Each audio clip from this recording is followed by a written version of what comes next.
सर्वांना नमस्कार. मी प्रशांत कांबळे. मला थोडंसं ऑकवर्ड होत होतं मॅडम समोर बोलताना. आता मोकळं बोलू शकतो.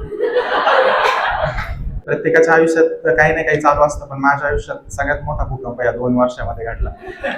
म्हणजे तो असा की माझं लग्न जे आहे 1 मे ला झालं, पण दुर्दैवाने म्हणा किंवा म्हणजे काय काय म्हणता येईल त्याला मला माहित नाही, पण माझा 1-1.5 महिन्यामध्येच माझं सेपरेशन झालं आणि मला घटस्फोटाला सामोरं जावं लागलं. आणि अशा परिस्थितीमध्ये मी एकदम खचून गेलो. आपण भावी आयुष्यामध्ये एक शिक्षक म्हणून जाणार आहोत. आपल्यासोबत मुलं असतील, मुली असतील, यांना एक चांगलं नागरिक घडवण्याचं काम आपल्या हातामध्ये आहे. कारण की हल्ली आपण पाहतोय की समाज आहे किंवा बऱ्याचशा गोष्टी बदलत चाललेल्या आहेत. त्याच्यामध्ये विवाह संस्कृती असेल ती खूप स्ट्रगल करते आता सध्याच्या काळाला, हे मला जाणवलं. त्याच्यामुळे मला ही संधी सोडायची नव्हती. आज इथं 100-150 जण आहेत. उद्या चांगले शिक्षक होऊन वर्गांमध्ये जातील, त्यांच्या हाताखाली 101 मुलं असतील.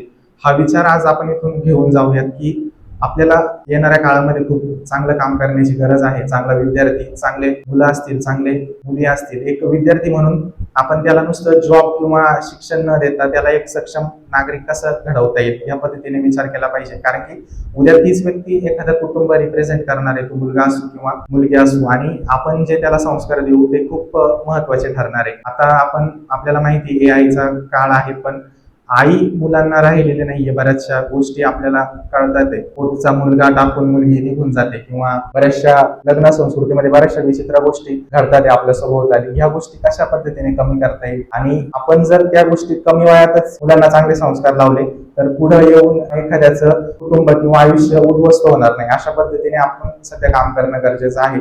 याच्यासाठी मला असं वाटतं की मी बोललं पाहिजे. मला पहिलं मी घटस्फोटित आहे, मला हे सांगायचं खूप भीती वाटायची. मला लोकांमध्ये मला काय म्हणतील, मला नाव ठेवतील का काय, म्हणजे एक वेगळीच कॅटेगरीमध्ये मी गेलो होतो. म्हणजे स्वतःवर काम केलं. एक वेळ अशी आली होती की मी आज ह्या ठिकाणी तुम्हाला म्हणजे दिसलोच नसतो. म्हणजे मी सावरलं स्वतःला. आपण सावरू शकतो, आपण काम करू शकतो. आता बऱ्याच जणांची इथे लग्न झालेले असतील किंवा भविष्यात नवोदित वधूवर इथे बसलेले आहेत.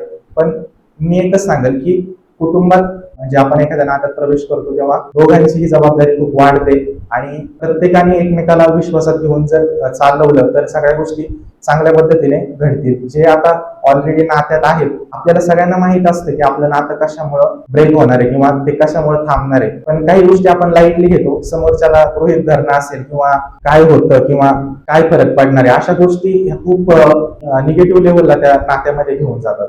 आणि एक तुमच्या सोबत जरी कुणी तुमच्या आजूबाजूला जरी अशा कोणत्या गोष्टी घडल्या किंवा घटना घडल्या तरी याच्यातून बाहेर येणं शक्य आहे. आपण कायद्याच्या गोष्टी बोलतो की कायदे सगळ्यांना सारखे आहेत. स्त्रियांच्या बाजूने कायदे आहेत. काळानुसार ती स्त्रियांना संरक्षण दिलं जावं, स्त्रियांवर अन्याय अत्याचार होतात त्यांच्या बाबत त्यांना एक रक्षण मिळावं यासाठी ती एक ढाल बनवली होती. पण आता आपण समाजामध्ये वावरताना असं दिसतं की एक हत्यार झालेलं आहे, जे दुसऱ्याच्या विरोधात सुद्धा वापरता येऊ शकतं. तर अशा पद्धती हल्ली घडतायत. मी ह्या माध्यमातून एकच सांगेल की ह्या गोष्टी तुमच्या माध्यमातून विद्यार्थ्यांपर्यंत जाऊ द्या. त्यांना आधीपासूनच चांगले संस्कार कसे लावता येतील याच्यावर प्रयत्न करा. तारुण्यात येणारी मुलं असतात, त्यांच्या एक वेगळ्या समस्या आहेत, ते कोणाशी बोलत नाही, आणि त्या समस्या न बोलल्या गेल्यामुळे तो व्यक्ती कुठेतरी चुकीच्या मार्गाला जातो किंवा चुकीच्या गोष्टी त्याच्यासोबत घडतात. मुलगा असेल, मुलगी असेल, या गोष्टी बोलल्या गेल्या पाहिजे. एक शिक्षक म्हणून तुम्ही त्या समजून घेतल्या पाहिजे. प्रत्येकाला विश्वासात घेऊन कशा पद्धतीने बोलता येईल, त्याच्या काय भावना आहेत किंवा त्याच्या मनात काय चाललंय हे नक्कीच जाणून घ्यायचा प्रयत्न करा. आणि मी हे तुम्हाला सांगेल की तुम्हाला जाणून घ्यावं लागेल. कारण की जर तुम्ही ते त्यावेळेस नाही जाणून घेतलं तर ते इतकं मोठं काहीतरी गोष्ट तयार होती आणि तो बॉम्ब एखाद्याच्या घरात जाऊन